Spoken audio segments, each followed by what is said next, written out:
Assalamualaikum warahmatullahi wabarakatuh. Ila hadratin Nabi Sayyidina Muhammadin Mustafa Rasulullah sallallahu alaihi wasallam wa kafatil anbiya wal mursalin wal malaikatil muqarrabin wal kurubin wa ala sadatina Abi Bakr wa Umar wa Utsman wa Ali wa ila baqiyatu sahabati ajma'in wa ani tabi'in wa tabi'ihim bi ihsanin ila yaumiddin wa khususan ruhin Muhammad Nasir bin Abdullah syai'un lillahi lahumul Fatihah. A'udzu billahi minasyaitonir rajim. Bismillahirrahmanirrahim. Alhamdulillahirabbil alamin. Iyyaka na'budu wa iyyaka nasta'in. Shiratal ladzina an'amta 'alaihim.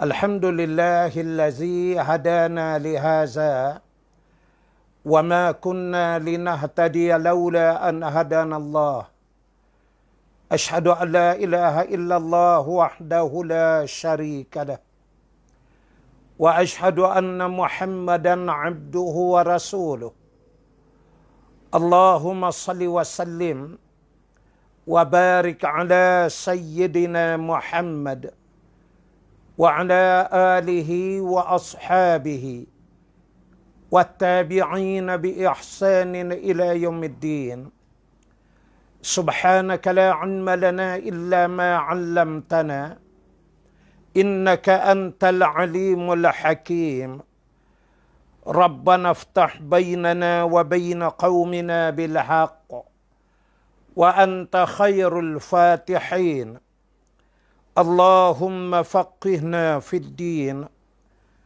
وعلمنا تأويل ولا حول ولا قوة إلا بالله العلي العظيم اللهم بنورك اهتديت وبفضلك استغنيت وبك أصبحت وأمسيت ذنوبي بين يديك نستغفرك ونتوب إليك Amma ba'du. Sidang hadirin yang dirahmati Allah sekalian, petang ni insya-Allah kita menyambung lagi bacaan kitab Fiqh Sirah. Masih lagi di bawah tajuk Perjanjian Al-Fudul. Bismillahirrahmanirrahim. Semangat perjanjian ini menolak sama sekali perasaan jahiliyah yang ditunjangi oleh sikap perkauman. Dikatakan bahawa sebab berlakunya perjanjian ini ialah seorang lelaki dari Zubaid datang ke Mekah membawa barang-barangnya. Barang itu dibeli oleh Al-As bin Wa'il As-Sahmi. Tetapi Al-As telah menahan pembayaran untuk lelaki tersebut. Kemudian lelaki itu meminta bantuan sekutu-sekutu, iaitulah Abdul Dar, Makhzum, Jumah dan Sahmi. Malangnya mereka tidak mahu terlibat urusannya. Lalu lelaki itu naik ke atas bukit Abu Qubais sambil melaungkan bacaan syair yang menceritakan perihal pengunayaannya dengan suara yang tinggi. Lalu Az-Zubair bin Abdul Muttalib berkata, "Mengapakah orang ini diabaikan?" Akhirnya berkumpullah mereka yang telah disebutkan nama-namanya di dalam perjanjian Al-Fudul. Lalu mereka bertindak terhadap Al-As bin Wa'il dengan merampas hak lelaki Zubaid itu setelah mereka sepakat untuk berpegang dengan perjanjian. Sidang hadirin yang dirahmati Allah sekalian, satu perkara yang berlaku di kalangan Arab Jahiliyah ialah satu sistem yang dikenali sebagai sistem himayah ataupun sistem hamiyah, di mana sistem ini adalah protection system. Sistem yang menentukan perlindungan bagi kabilah, bagi ahli keluarganya masing-masing dalam suasana kedudukan dan keadaan, walaupun ahli keluarga itu melakukan kesalahan dan kezaliman. Umpamanya si A memukul si B. Memang A ni salah. Tapi nanti dalam perdamaian, kabilah A ni pasti mempertahankan si A ni, walaupun dia salah. Dan mereka sanggup berperang melawan kabilah B, walaupun pihak itu yang benar, mereka akan perangi. Itu dia panggil sistem himayah, sistem kekeluargaan yang sangat kejam, hidup dalam sistem jahiliyah di Mekah dan di Jazirah Arab. Makanya berlakulah peristiwa seorang pemuda yang berniaga.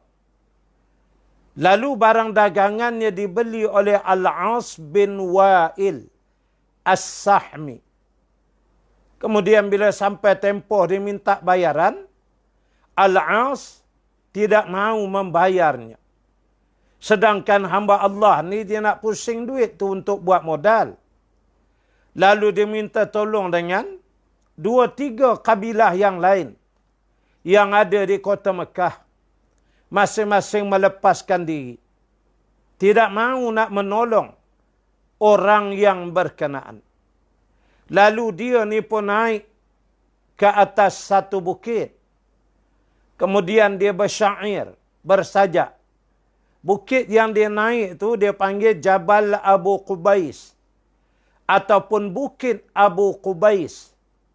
Di mana bukit ni betul-betul di belakang Bukit Safa. Belakang tu, banjaran sikit tu, sekarang di atas tu dibina istana. Tu dia panggil Jabal Abu Qubais. Di situlah dulu yang Nabi naik. Kemudian Nabi tunjuk jari dan bulan terbelah dua tu. Di kawasan itulah. Maka dia naik, dia bersyair. Maka didengarilah oleh orang-orang di lembah Mekah yang berada di keliling Kaabah apa semua. Lalu salah seorang di antara mereka merasa kesian. Dia kata, mengapa kita biar dia ni macam ni? Padahal dia berniaga. Yang beli puak-puak belah kita. Lepas tu tak mau bayar pula. Kita tidak harus biarkan dia dizalimi. Melainkan kita kena berpakat, kena tolong dia. Walaupun dia bukan daripada kabilah kita. Maka itulah mereka bertemu di rumah Abdullah bin Jud'an. Kemudian termeterilah perjanjian itu. Membela sesiapa sahaja yang dizalimi. Dan memerangi sesiapa saja yang menzalimi. Walaupun yang buat zalim tu kabilah sendiri. Perangi dia.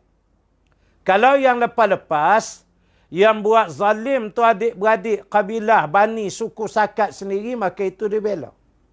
Melalui perjanjian ini ke depan, siapa je zalim, walaupun dari kabilah sendiri, mesti diperangi dia.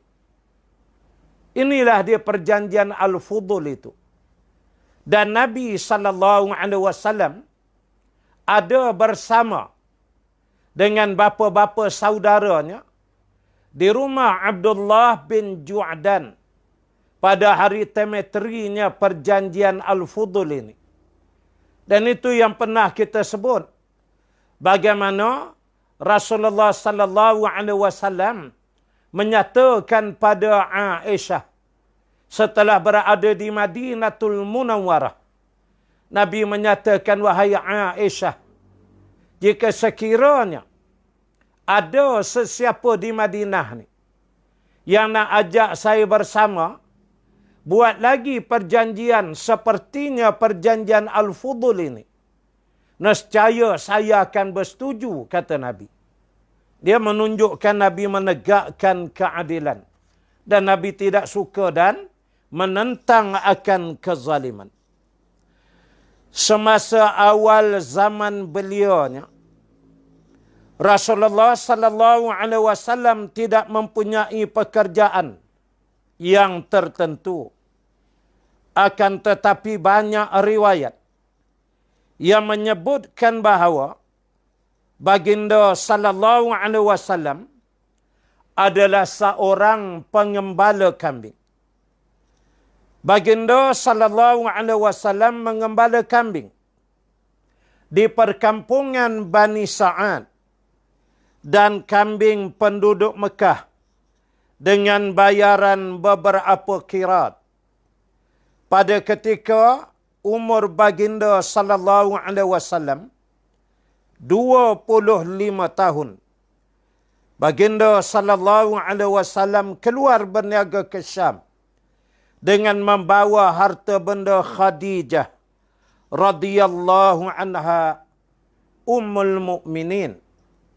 Ibnu Ishaq berkata, Khadijah binti Khuwailid radhiyallahu anha ummul mukminin ialah seorang wanita pedagang yang mempunyai kedudukan terhormat dan harta yang banyak. Dia membuat dan mengupah beberapa orang lelaki untuk menguruskan perdagangan hartanya. Beliau membuat pelaburan dengan mereka dan membayar sesuatu untuk mereka. Orang Quraisy ialah kaum pedagang. Apabila Khadijah radhiyallahu anha mendengar berita tentang Rasulullah sallallahu alaihi wasallam, yaitu kebenaran bicaranya, amanah dan kemuliaan akhlaknya, dia pun menghantar utusan kepada Rasulullah sallallahu alaihi wasallam dan menawarkan baginda sallallahu alaihi wasallam supaya membawa harta perdagangannya untuk diniagakan di Syam. Beliau membayar kepada baginda sallallahu alaihi wasallam bayaran yang lebih baik daripada yang pernah dibayar kepada pedagang-pedagang yang lain. Di samping itu, diserahkan seorang hambanya kepada Rasulullah sallallahu alaihi wasallam yang bernama Maisarah. Rasulullah sallallahu alaihi wasallam menerima tawaran itu, lantas membawa hartanya untuk diniagakan di Syam. Hambanya, yaitu Maisarah, turut keluar bersama Rasulullah sallallahu alaihi wasallam untuk pergi ke negeri Syam. Hadirin yang dirahmati Allah sekalian, ada dua episod besar atas apa yang kita bacakan sebentar tadi. Yang pertama, iaitulah pekerjaan Rasulullah sallallahu alaihi wasallam memelihara kambing. Bahkan Nabi sallallahu alaihi wasallam menyebut dalam sebuah hadis berhubung dengan pekerjaannya menjaga kambing, mengambil upah beberapa kerat dia daripada bayaran yang diberikan oleh penduduk Mekah yang menjadi taukir kambing yang berkenaan. Hadirin sekalian, ulama-ulama membahaskan mengapa Rasulullah sallallahu alaihi wasallam khususnya dan para nabi secara umumnya telah dijadikan takdirnya oleh Allah sebagai pengembala kambing. Pertama, kata ulama, kita harus sedar memelihara ataupun mengembala kambing di kawasan Jazirah Arab, di kawasan padang pasir, tidak sama dengan gambaran suasana kita memelihara kambing di kawasan negara kita di sini. Kita belah sini banyak rumput rampainya. Habis payah pun kandang belakang rumah. Lepas tu kita ambil, pergi belilah pucuk nangka ke kat mana bagi kambing. Dia makan. Kambing ni dia makan 99 jenis pucuk daun kayu. Beza dengan lembu. Lembu hanya memakan lebih kurang sejenis sahaja. Iaitulah rumput. Itu saja yang dimakan oleh lembu. Tapi kambing ni 99 jenis. Itu sebab makan daging kambing ni bagi setengah di kalangan setengah manusia, dia tak tahan, nanti menangkap dia jadi pening. Kalau kambing dipelihara di negeri kita ni mudah. Dia lepaskan aja di sungai, di tepi rumput mana, di pucuk-pucuk kayu, dia makan. Tapi kalau sudah di kawasan padang pasir, ini agak sukar. Dia kerana pertama dia nak cari rumput, bergerak dan berjalan tu nak boleh jumpa rumput tu berapa batu. Lepas tu pula dia makan kan dia merayau. Saya banyak kali dah tengok di negeri-negeri Arab ni. Kambing ni dia sampai panjat, dia boleh sengit 45 degree di lereng-lereng bukit. Dia manjat nyengit jalan, tak jatuh. Setengah tu dia kulum-kulum, batu-batu kelikir je dia hembus keluar. Kadang dia makanlah rumput-rumput, lumut, sikit-sikit yang ada di tepi-tepi batu, di lereng-lereng bukit tu. Jadinya kalau pagi dilepaskan kambing tu, 100 ekor misalnya, 200 ekor, nanti petang kalau nak cari, nak kumpulkan balik, tuan yang mengembala ni terpaksa boleh jadi, saya kata. Boleh jadi terpaksa berjalan sampai 7-8 batu.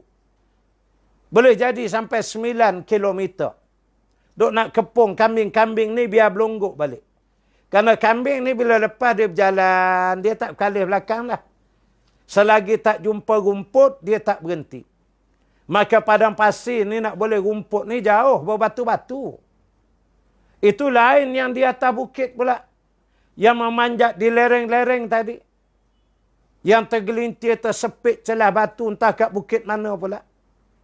Artinya bila menjaga atau memelihara kambing ni, memerlukan stamina yang kuat. Stamina yang hebat. Kalau orang jenis ada penyakit sakit lutut, terus jaga kambing. Petang kan nak jalan berapa batu nak kepung dia tu. Longgok belah sini, belah sana lagi. Kepung belah sana, belah sini, dah berserak pula. Memerlukan tenaga. Memerlukan pengamatan dan kesabaran yang tidak ada tolok bandingnya.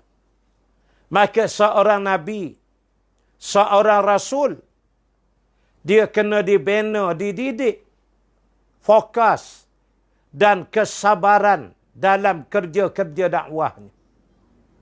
Dan berbetulan menurut setengah daripada setengah kajian, menyatakan bahawasanya di antara haiwan atau binatang yang paling degil dalam dunia ialah kambing. Ini ada kajian yang dibuat. Mengapa kambing? Kerana dalilnya, kambing tak ada dalam sarkis. Ya, kita biasa tengok Royal Sarkis daripada Rusia, dari India, apa semua ni. Macam-macam show dia orang boleh buat. Rimau ada, beruang ada, kuda ada, macam-macam. Singa pun ada, zirafah, beruk pun banyak. Kambing? Kambing tak ada. Orang-orang sarkis pun tak berani nak bawa kambing jadi show. Sebab degil dia tu lain. Dia kesudahnya tutup sarkis nanti. Suruh berlari, dia berdiri. Suruh berjalan, dia buat diam. Masalah. Maka binatang yang paling degil inilah diberikan oleh Allah sebagai indirectly tarbiyah kesabaran kepada para nabi dan para rasul. Karena nanti apabila Rasulullah sallallahu alaihi wasallam naik menjadi nabi rasul, dia akan berhadapan dengan manusia-manusia yang lebih degil daripada binatang lagi. Inilah rahsianya. Di samping perusahaan kambing ini mendatangkan nilai keuntungan yang tidak ada tolok bandingnya. Dia di Sungai Buloh tu sahabat kita buka Best Farm. Dia bela kambing kat situ banyak. Bayang kira-kira satu Selangor cukup. Tak yalah satu Malaysia ni. Satu Selangor nak buat akikah, nak buat korban ke apa benda beli kambing ke dia. Untung. Banyak keuntungan. Dia jadi Nabi ajar umat dia buat kerja-kerja yang mendatangkan keuntungan.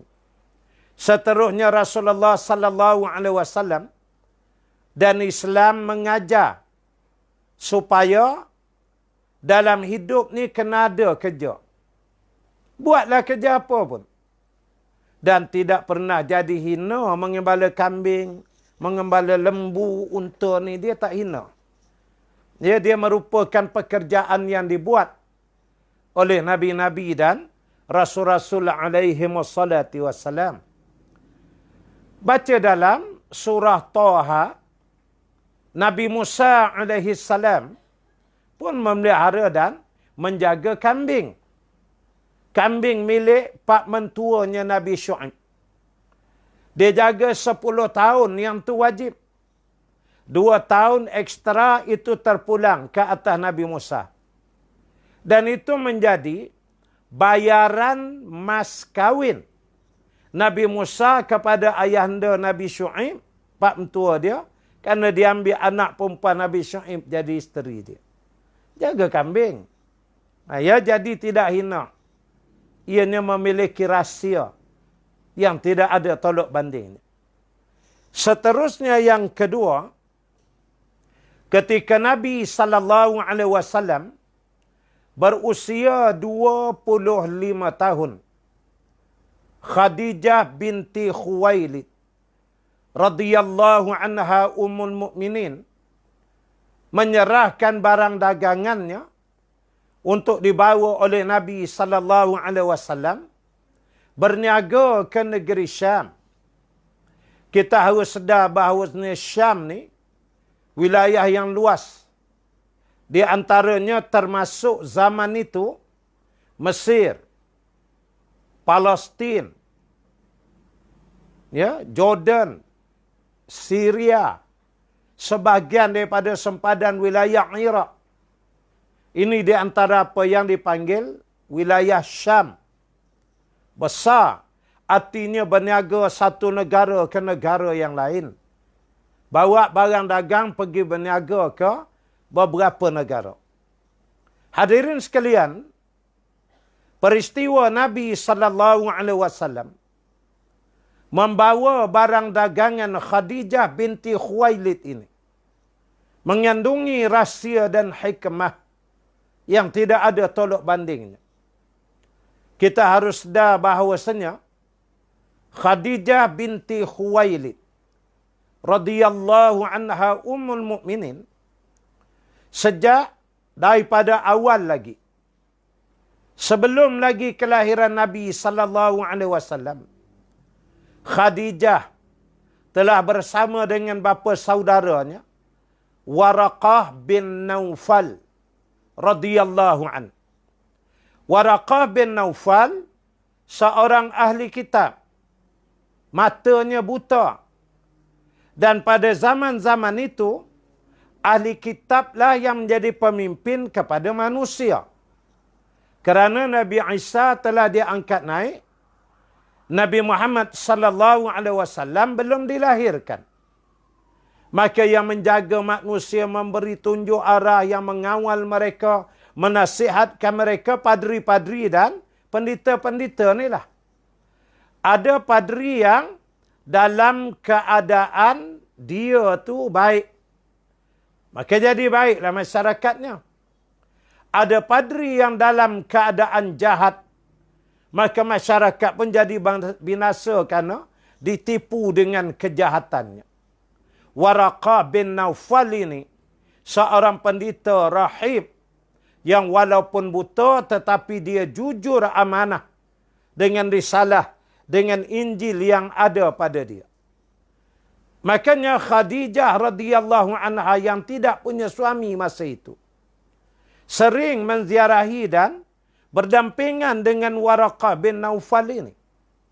Setiap kali Waraqah bin Naufal ditemui oleh Khadijah, maka Waraqah akan memberikan nasihat-nasihat kepada Khadijah berdasarkan apa yang ada di dalam kitab Injil, yang di antara kitab akhir masa itu sebelum diturunkan Al-Quranul Karim. Maka banyaklah kisah-kisah Nabi Muhammad sallallahu alaihi wasallam yang akan lahir diceritakan oleh Waraqah kepada Khadijah binti Khuwailid radhiyallahu anha ummul mukminin.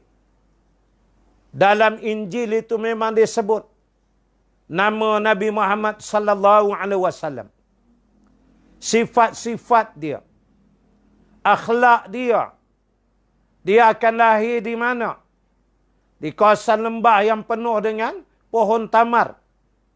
Dia akan membawa risalah semua secara detail disebut di dalam kitab Injil. Dan Waraqah bagi tahu sifat-sifat Nabi ini kepada Khadijah binti Khuwailid. Di mana sejak daripada awal lagi, Khadijah sudah ada maklumat tentang kenabian dan kerasulan yang akan dibawa oleh Nabi sallallahu alaihi wasallam. Makanya semua sifat, ciri-ciri, akhlak apa semua ni, kalau kira kita nak gambarnya macam kertas kajang lah. Khadijah tulis satu-satu, sebaris-sebaris. Sehingga satu ketika lahirlah Rasulullah sallallahu alaihi wasallam. Bila lahir Rasulullah, disebutlah tanda-tandanya. Khadijah mula tik. Gambaran ni begitu, dia perhati tengok. Kemudian dia beri nama Muhammad, betul. Macam yang Waraqah bagi tahu, sebut nama. Dia raib. Sehingga hampir semua lengkap dah. Dan Khadijah sudah tahu. Ni yang nama Muhammad ini adalah Nabi dan Rasul akhir zaman. Yang telah dinyatakan oleh Waraqah melalui apa yang dikhabarkan oleh Taurat dan Injil pada masa itu. Lalu Khadijah melihat segala mukjizat-mukjizat, perkara-perkara pelik dan ajaib yang terjadi melalui peristiwa dengan Abdul Muttalib, Abu Talib dan sebagainya. Makanya ketika Nabi sallallahu alaihi wasallam berusia 25 tahun, muda belia, Khadijah terus memberikan barang dagangnya untuk dibawa oleh Nabi sallallahu alaihi wasallam menuju ke wilayah Syam. Dan saya telah sebut, Khadijah ini bank bergerak di bumi Mekah. Barang dagang dia bukan sikit anak. Banyak. Kalau ini boleh jadi bilion nilai dia. Besar sungguh. Bukan sikit-sikit. Tiba-tiba diserahkan kepada seorang yang buta huruf. Tidak tahu membaca dan menulis mengira. Diserahkan barang dagang tu pada Nabi. Pada Muhammad bin Abdullah Rasulullah. Cuba kita fikir. Kenapa Khadijah serah juga? Kita ni kalau berniaga bulan puasa macam ni, berniaga tahu sumbat ke, berniaga nasi ayam ke, tiba-tiba hari tu berasa penat, kita pun serah seorang makcik. Kata, Makcik Timah tolong jaga gerai saya petang ni. Petang besok saya ambil alih balik. Penat pula saya hari ni. Dan kita tahu, Makcik Timah tu memang jenis tak tahu membaca, tak tahu menulis, mengira tak tahu. Dia jenis bagi duit, orang bayar duit RM10, dia pulangkan RM50. Makcik Timah tu. Agak-agak berani tak nak serah barang dagang kat dia yang buta huruf ni. Mati duk balik, kita takkan serah. Lalu, mengapa Khadijah binti Khuwailid bersedia menyerahkan barang dagangnya pada Rasul yang dia tahu memang buta huruf? Mengapa? Karena Khadijah telah melihat semua tanda-tanda kenabian yang ada pada Nabi sallallahu alaihi wasallam. Rupanya, parasnya, dahinya, hidungnya, bulu keningnya, alis lentik, bulu matanya, senyumnya, semua dah ada. Maka dia nak macam last test ground. Ya. Serah barang dagang ni tengok. Untung ke rugi? Kerana ni buta huruf ni. Sekiranya untung, lepas tu untung tu berlipat ganda pula, sah dia ni Nabi. Nah, ini hanya last test ground aja. Bukan Khadijah pergi nak suruh, dia nak tengok. Khadijah telah serah banyak sebelum daripada ini kepada pemuda-pemuda lain di kota Mekah. Ada yang balik, ada untung sikit, ada rugi pun banyak. Sekarang serah kepada yang buta huruf, tak tahu macam menulis apa semua ni. Tengok. Dan Khadijah mengiringi dalam rombongan ini. Kalau istilah saya guna macam double agent lah, intelijen dia. Iaitulah Maisarah radhiyallahu anha. Maisarah ditugaskan oleh Khadijah radhiyallahu anha ummul mukminin untuk tengok Rasulullah aja. Tengok akhlak dia, perangai dia, tabi'i dia, cakap dia. Dia duduk macam mana. Benda-benda apa tolong catat bagi tahu kat aku balik nanti. Tu saja. Maka bergeraklah rombongan ini. Di dalamnya ada sama Maisarah. Menjadi perisik bagi Khadijah radhiyallahu anha ummul mukminin. Saya ringkaskan cerita. Habis selesai berniaga. Biasa 6 bulan. Kalau ke Syam, balik 6 bulan. Meraih untung yang banyak. Ya? Dan beli pula barang-barang luar buat balik. Begitulah berniaga. Barter trade. Ya? Kemudian, bila balik aja, Rasulullah pun serahkan segala keuntungan. Khadijah radhiyallahu anha tengok dan semak keuntungan aja triple. 3-4 kali ganda untung. Daripada biasa yang dibawa oleh orang-orang lain. Ya, pemuda-pemuda lain beberapa tahun sebelum tu bawa, ada yang defisit pun ada. Tengok dalam listed, duit makan je segala-gala dia beli. Makan nasi kandar itu, ini, gudang garam, semua cukup. Tapi Rasulullah dari segi kepenggunaan itu, overhead dia kecil. Tapi untungnya melimpah ruah. Itu satu Khadijah tengok, dia dah agak dah. Kemudian dia ambil report daripada Maisarah. Tolong laporkan, wahai Maisarah, apa yang berlaku. Maisarah cerita. Pertama, wahai Khadijah. Awal masa nak bergerak keluar aja daripada Mekah, saat Muhammad berada di atas unta dia, cloud ya, satu awan yang putih melepak. Katanya Maisarah berada di atas kepala Rasulullah sallallahu alaihi wasallam. Bukanlah dekat macam ni, tidak. Mana di atas tu, di langit. Tapi awan tu betul-betul tepat atas kepala Nabi. Kemana saja wahai Khadijah, Muhammad pergi, awan tu mengekori dia. Sehingga kami melihat tidak langsung jasad Muhammad itu tersentuh matahari. Nah, Rasulullah tu teduh-gedup aja kerana ada awan di atas kepalanya ni satu. Yang kedua, laporan daripada Maisarah. Dia, wahai Khadijah, bila waktu malam, take 5 ya, malam mereka akan berehat. Mereka akan duduk di tempat-tempat, ialah singgahan. Nanti besok gerak pula, begitulah. Maka bila singgah tu, biasa bagi orang Arab ni. Bila dia hidup unggun api, masa tu belum haram arak apa semua lagi.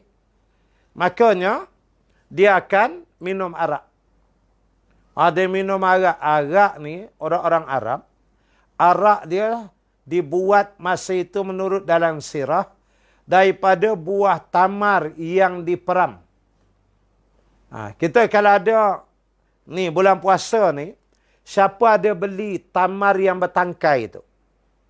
Dia dalam kotak panjang 4 segi bujur tu. Kamu tengok, kalau tamar tu bertahan. Dia bertahan mungkin dalam 8 hari, 10 hari. Dia makin hari makin lembut, makin hitam. Sehingga satu tahap, tamar tu dia macam mengeluarkan air. Kamu akan dapati dia lembat-lembat basah. Begitulah buah tamar ni, dia buang biji dia, carut daripada tangkai dia. Belah dua, masukkan dalam satu bekas. Tak ada isi air apa, tutup. Nanti lepas sebulan dia macam proses diperam lah. Lama dia lembut, dia cair keluar air.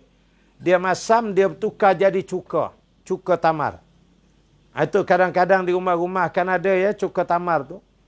Lepas dia jadi cuka beberapa bulan, saya tak tahu tempoh bulan tu boleh jadi 6 bulan ke setahun ke, dia bertukar jadi arak.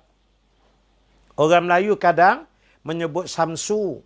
Samsu tu, ialah tu perkataan samsu, tapi hakikatnya tu arak lah, memabukkan. Jadi dia jadilah. Tuak ke arak ke makna begitu. Samsu ke daripada buah tamar. Kalau nak tahu dia punya kick, arak daripada buah tamar ni, tak usah minum lah. Tapi rasa aja dia punya cuka tamar. Cuka tamar ni ambil sikit sesudu, campur air segelas. Minum, tu cara dia. Jangan daripada botol tu buah atas sudu hirup, ambil. Sesudu terus masuk macam tu, rasa putus leher. Dia masuk, tepuk, dia rasa panas, macam dia potong leher kita. Tu cuka tamar. Bayang dah bertukar jadi arak. Jadi rombongan-rombongan dagang ni, kabilah ni bila berehat, dia mulalah. Lepas tu sembelih kambing, dia masak nasi mandi dia. Unggun api pun dia hidup, dia dah mabuk, dia yale-yale. Dia buatlah tarian gelek Arab apa semua ni. Katanya Maisarah, wahai Khadijah, di saat semua orang kebanyakannya sedang berpesta, berseronok, suka, mabuk, gitu begini. Aku lihat setiap kali itulah Muhammad duduk jauh di kawasan yang terpencil. Dia seorang-seorang diri je mengasingkan diri. Wajah dia, wahai Khadijah, merenung daripada jauh tu. Menampakkan kekesalan di dalam hatinya. Kerana melihat kabilah kita daripada Quraisy ni mabuk apa semua. Aku tengok ke muka Muhammad tu memang benda yang dia tak suka lah, wahai Khadijah. Lepas tu pula dia meniaga dengan cara akad yang luar biasa. Menyebut harga berapa, sekian untung berapa, dia sebut. Jadi Khadijah itulah orang suka, kasih, sayang ke dia. Banyak lagi lah laporan Khadijah dengar. Yang ketah kajang tadi tu dia tik satu-satu. Akhir jumpa. Nampak lengkap dah. Dan yakinlah di hati Khadijah binti Khuwailid, bahawa Muhammad bin Abdullah sallallahu alaihi wasallam ini benarlah dia Nabi dan Rasul akhir zaman. Sebagaimana yang sering dikhabarkan oleh Maisarah. Maaf saya, oleh Waraqah bin Naufal tadi. Makalah selepas daripada itu Khadijah radhiyallahu anha, dia tak menangguh dah untuk berkahwin dengan Nabi sallallahu alaihi wasallam. Apabila baginda sallallahu alaihi wasallam pulang ke Mekah, Khadijah radhiyallahu anha ummul mukminin mendapati keuntungan hartanya hasil daripada sikap amanah dan keberkatan yang tidak pernah dirasainya sebelum itu.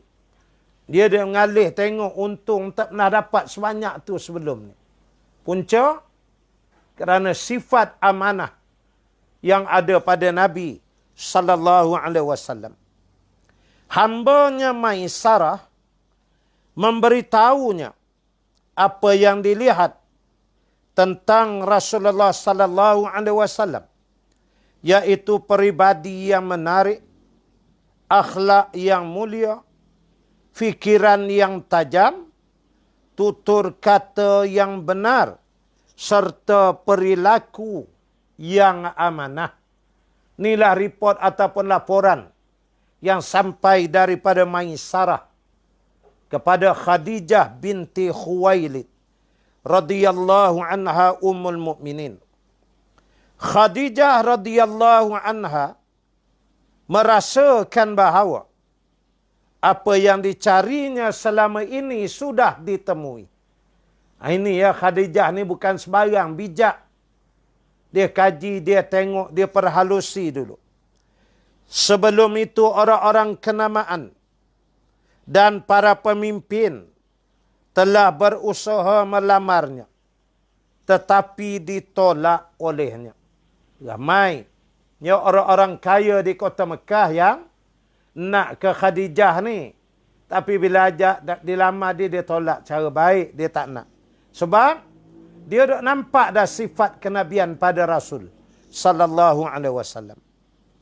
Lalu hasratnya itu disampaikan kepada seorang temannya, yaitu Nafisah binti Muniyah. Nafisah pergi berjumpa Rasulullah sallallahu alaihi wasallam dan memberitahu hasrat Khadijah radhiyallahu anha hendak mempersuamikannya.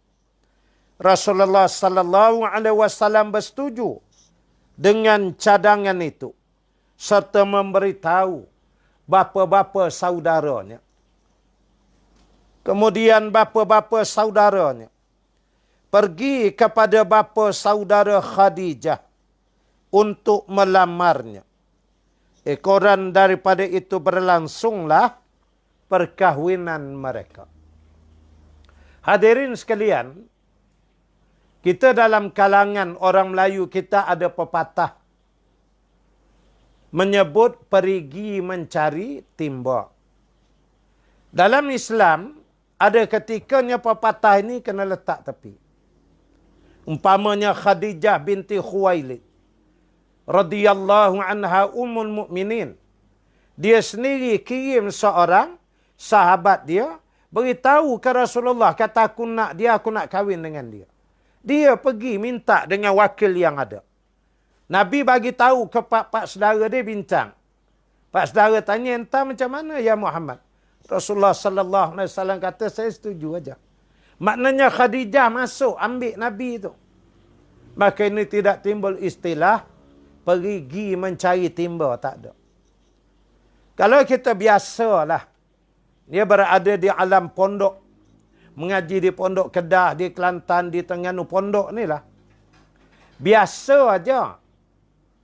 Dia keluarga perempuan meminang, keluarga lelaki. Ini biasa berlaku di kalangan tok-tok guru ni. Tok guru ni ada pondok, tok guru seorang lagi pun ada pondok. Lepas tu nanti tok guru yang pondok sana tu, dia ada anak perempuan. Tok guru pondok ni ada anak lelaki. Nanti satu hari tok guru yang ada anak lelaki ni dia jemput untuk baca khutbah ke mengajar di pondok dia, majlis apa adalah. Datanglah tok guru ni. Nanti masa makan-makan ke masa duduk borak bincang, direct dia beritahu. Dia kata, maaf lah bahasa nak cakap ni. Saya ada anak perempuan seorang. Alhamdulillah dewasa dah. Jadi saya cadang, dia kata. Ya, saya nak belakikanlah dia dengan anak teruna kamu yang ada di pondok ni lah. Jadi saya datang ni masuk bawa hasrat lah. Dia yang perempuan masuk Minang. Dan yang tok guru yang ada anak lelaki tu terima. Alhamdulillah. Kalau dah memang berasa kita ni nak best, boleh belaka, tak ada gapo sekarang. InsyaAllah. Akak marilah belaka kita buat pada tarikh sekian-sekian. Selesai. Itu di pondok biasa. Tak ada pula tok guru tu jawab, oh Allah guano demo. Moga sok-mo gak kita orang lelaki lah marinya. Gak demo orang tino mari, bukan dia lagu ni. Jadi guana dia pergi cari timba. Tak ada, dia tak keluar kalimah ni. Mereka akan terus terima dan menyatakan alhamdulillah, syukur pada Allah. Dan menjadi walaupun yang masuk Minang tu perempuan meminang si lelaki. Ini biasa di pondok sebab apa? Sebab anak tok guru ni dia nak. Biar tentu tok lelaki ni bakal menantu dia di kalangan orang yang soleh juga. Biar dia dapat cucu zuriat dari kalangan yang soleh dan solihat. So daripada awal tu dia berjaga dah. Jangan sampai orang-orang luar, orang biasa, orang awam datang Minang nak anak dia, dia cepat hantar anak dia, ambil anak aku ni, kahwinkan dengan anakmu. Sampai setara tu. Ini yang berlaku pada Khadijah binti Khuwailid. Khadijah tahu bagaimana sifat pemalu yang ada pada Nabi SAW. Main kata dia duk tunggu Nabi lah nak datang, takut tak ada hari. Disebutkan pemalunya Rasulullah SAW, dia tu lebih pemalu daripada seorang gadis sunti. Bayanglah. Khadijah tahu dah, kalau aku tunggu ni takut ke orang lain pula dulu. Makanya segera dia hantar kata, beritahu ke Muhammad aku nak dia. Macam tu aja. Dan berlakulah perkahwinan. Mengapa Khadijah sampai, kita kata daring lah sampai tahap tu? Sebab dia tahu yang ni bakal Nabi. Maklumat tu dah ada ke dia. Sebab itu kita dalam apa-apa perkara pun bila kita ada maklumat, kita senang. Ya. Majlis perkahwinan itu dihadiri oleh Bani Hashim. Pemimpin-pemimpin Bani Mudhar. Perkahwinan berlangsung selepas 2 bulan. Baginda sallallahu alaihi wasallam kembali ke Syam. Dah harus kita lihat ya. Khadijah menyungguh benar nak ke Nabi dan kahwin ke Nabi ni. Kenapa? Kerana begini, harta aku sebanyak ni bertimbun-timbun ni. Bahasa katanya lain tidak kerana buah tangan daripada Rasulullah. Daripada Muhammad ni lah yang bawa barang dagang aku berniaga begitu gini sampai keuntung berlipat kali ganda. Sekarang aku menikah dengan dia, duduk serumah jadi laki aku, esok-esok dia jadi rasul.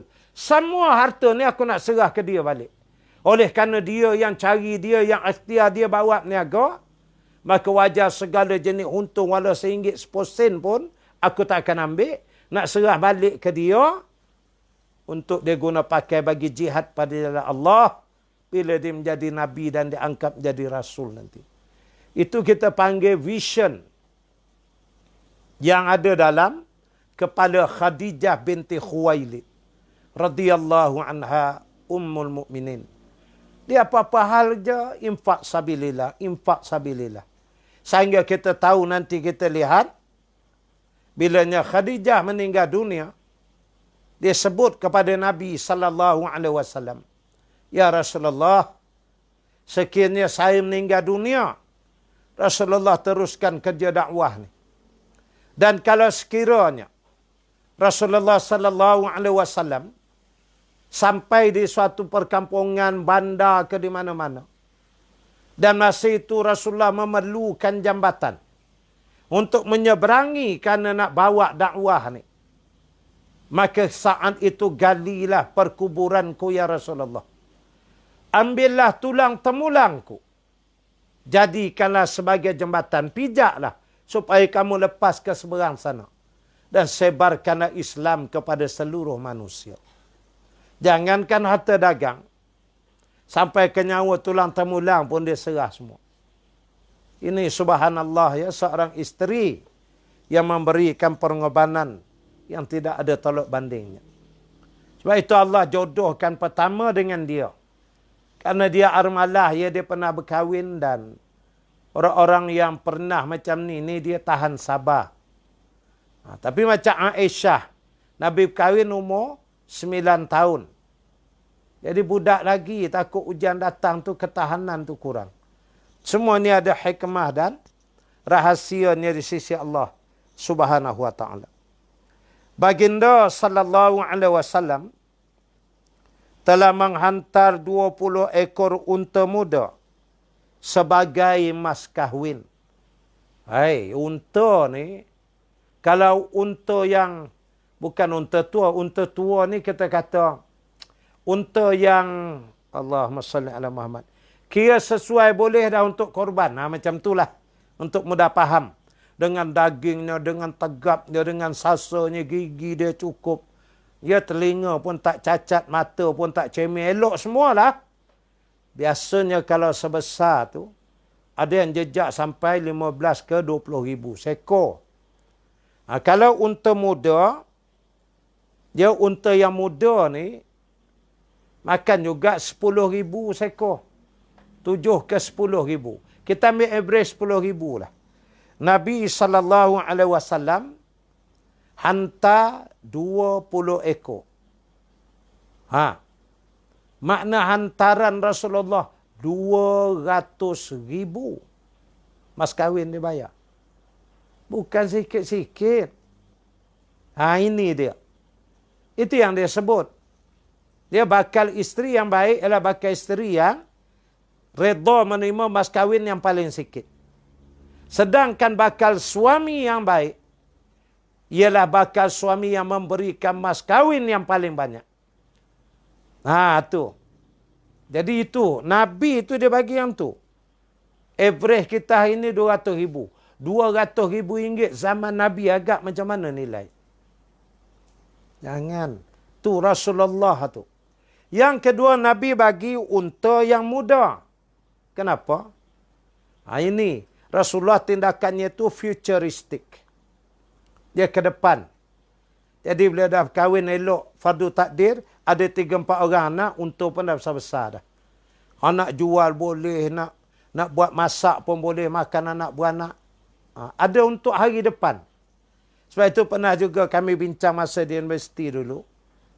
Apakah wajar mas kahwin itu ditukarkan dengan kebun dan ladang? Ya contoh, seorang tu dia ada ladang 10 hektar. Kemudian, dia pergi pejabat tanah, buat ukur semua, pecah. Daripada 10 hektar tu, 7 hektar dia tukar nama, bakal isteri dia. Kemudian hari kahwin tu, dia bawa geran ori itu bagi. Sebagai mas kahwin. Wajar atau tidak? Boleh atau tidak? Itu dibahas. Ada qaul ulama menyatakan boleh. Bahkan itu atas sifat futuristik, masa depan. Hari pertama kahwin dia dapat anak dah. Kebetulan, maaf saya, hari pertama kahwin dapat ladang dah. 7 hektar, 10 hektar. Betulan masa tu, buah durian di 24 pokok duku dokong semua dah besar-besar. Elok mengandung 9 bulan je, bunga durian dah keluar. Anak umur 4 bulan dah lahir, dah makan di 24 dah. Artinya ada income, dah ada sumber. Nak jual ke nak apa, nak pajak ke, boleh duit dah bini ni. Ini hal-hal yang boleh jadi ada orang buat, kok saya tak tahu, entahlah. Tapi jarang kita dengar akan atau untuk dibuat. Ya. Tapi kalau buat kira-kira boleh bahas, ana tidak nampak dalam perbincangan kami itu kata haram mutlak, tidak. Duit lah, tapi yang tu dia lebih. Begitulah. Itu yang ada bagi mahar. Rumah, banglo, samalah tu. Kereta Mercedes Sport, tak apalah yang tu. Dia bila cinta kasih sayang ni, tak ada Mercedes Sport pun naik, Honda Cup tak ada rakap pun tak apa dah, sayang, tak kira dah. Naik bersikal kayu peluh rebah dalam sawah pun tak apa dah. Atas sifat cinta tu, perkahwinan tu. Mawaddatan warahmah. Jadi bukan sikit Nabi hantar. Mas kahwin dia 200 ribu lah, 20 ekor unta ni. Allah Rasulullah ni. Ketika itu umur Khadijah 40 tahun. Dan Nabi tahu Khadijah ni business woman. Ampun maaflah, bukan nak ikut ranking apa sangat. Tapi kalau memang kita tahu yang kita nak ambil tu jenis dia macam tu ranking dia, kita pun kenalah. Biar sesuai lah. Bukan nak layan ego hebat, bukan. Tapi biar kena suasana lah. Ya ini orang tu kaya raya macam tu bini. Hantaran tasbih 1. Tanya kenapa kita kena ingat akhirat. Ni semua dunia punya. Jangan. Jangan dunia-dunia. Ad-dunya mazra'atul akhirah. Ya. Dunia itu ladang bagi negeri akhirat. Dan dia adalah wanita paling terhormat di kalangan kaumnya dari segi keturunan, kekayaan dan kepintarannya. Rasulullah sallallahu alaihi wasallam tidak berkahwin dengan wanita lain sebelumnya selain Khadijah, itulah yang pertama. Maka itu menolak tuduhan jahat puak-puak orientalis Kristian ni bahawa Rasulullah ni berkahwin ni atas nafsu. Ada orang tak pula lah bini banyak lah, itulah inilah. Pada isteri pertama Nabi seorang janda, seorang armalah. Dia bukannya anak dara. Semua anak Rasulullah sallallahu alaihi wasallam dilahirkan oleh Khadijah radhiyallahu anha ummul mukminin kecuali Ibrahim. Anak sulung Rasulullah dilahirkan oleh Khadijah ialah Al-Qasim. Dan dengan nama inilah baginda digelar Abul Qasim. Itu dia panggil kunyah. Ambil nama anak, letak perkataan abu untuk panggil ayah dia. Patut panggil ayahnya Assalamualaikum ya Muhammad. Contoh. Tapi sebaiknya ya Rasulullah ya Nabiullah. Tapi dia panggil Assalamualaikum ya Abul Qasim. Itu Rasulullah lah. Qasim tu anak, letak kalimah abu, panggil ke ayah. Saya ada anak nama Muhammad Iqbal. Tuan-tuan panggil saya. Assalamualaikum ya Abu Muhammad Iqbal. Itu saya lah. Tapi Muhammad Iqbal anak letak kalimah abu itu dia panggil kunyah. Dan kunyah ni dalam Arab suatu kebanggaan. Dia suatu haibah. Menunjukkan kita ada zuriat. Macam tu. Ya. Kemudian Zainab, Ruqayyah, Ummu Kalthum, Fatimah dan Abdullah. Abdullah itulah yang digelar dengan Abdullah At-Tayyib ataupun Abdullah At-Tahir.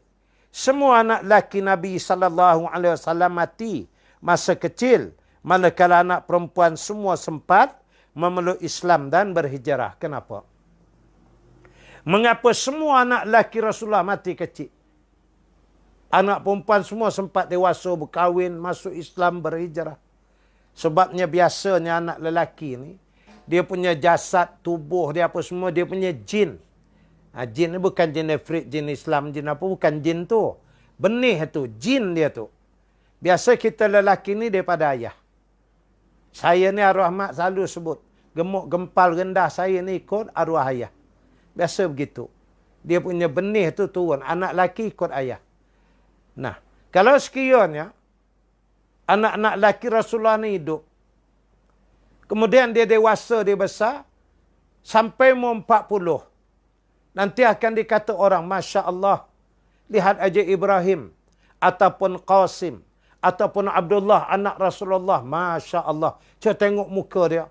Dahi dia macam dahi ayah dia Rasulullah. Telinga macam Rasulullah.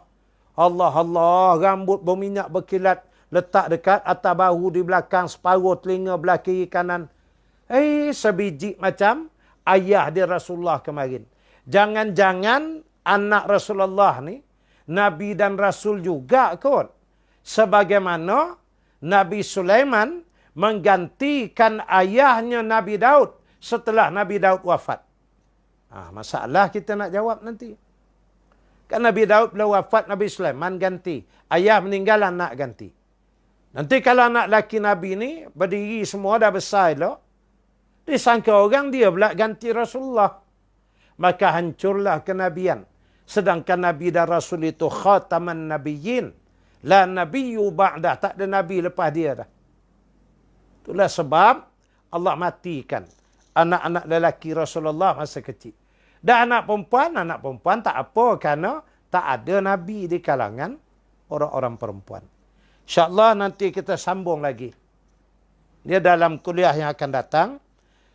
Kita tangguh dengan tasbih kifarah, suratul Asr dan bacaan doa. Subhanakallahumma wa bihamdik. Nashhadu an la ilaha illa anta. Nastaghfiruka wa natubu ilaik. Bismillahirrahmanirrahim. Wal asri innal insana lafi khusr. Illa alladhina amanu wa amilus salihat. وتواصوا بالحق وتواصوا بالصبر. أعوذ بالله من الشيطان الرجيم. بسم الله الرحمن الرحيم. الحمد لله رب العالمين، والصلاة والسلام على أشرف الأنبياء والمرسلين سيدنا محمد وعلى آله وصحبه أجمعين. اللهم إنا نسألك رضاك والجنة ونعوذ بك من سخطك والنار. اللهم إنك عفو كريم تحب العفو فاعف عنا وعن والدينا عن جميع المسلمين والمسلمات والمؤمنين والمؤمنات الأحياء منهم والأموات برحمتك يا أرحم الراحمين. والحمد لله رب العالمين وبالله توفيق والهداية.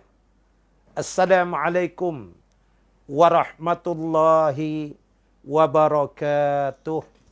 Wallahu a'lam.